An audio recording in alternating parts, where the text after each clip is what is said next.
Danas ćemo pričati o jednom vrlo važnom dijelu treninga, a to je istezanje. Istezanje je vrlo bitno na kraju treninga odraditi zato što se na taj način mišić opušta. Znači tijekom treninga je mišić bio napetiji i ajmo reći da se stišće, zato ga je na kraju treninga dobro opustiti i malo istegnuti.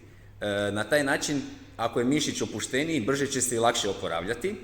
Zatim je manja vjerojatnost ozljeda mišića, jer je mišić fleksibilniji, pa teže dolazi do ozljede. Zatim amplituda pokretaja je u zglobu veća, jer je mišić opušteniji i fleksibilniji, jel? I isto tako prokrvljenost mišića je veća kad se istegne mišić, a time se lakše povećava obujam mišića, snaga i izdržljivost mišića.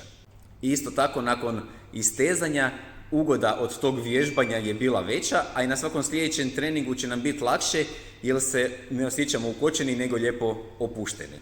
I još jedan važan benefit istezanja, a to je mentalno opuštajući karakter na kraju treninga. Da se na kraju treninga od one ushićenosti lagano opustimo i krenemo dalje u dan. Kada istežemo mišić, dođemo u poziciju istezanja određenog mišića koji želimo istegnuti. Primjerice, sad ću vam pokazati na prsnom mišiću. Mišić koji se isteže mora biti opušten, u ovom slučaju znači prsni mišić.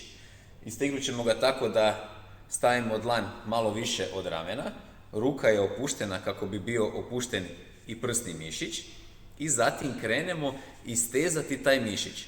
Slobodno se ovako malo namjestite i isprobajte poziciju u kojem najbolje osjetite istezanje tog mišića koji želite istegnuti.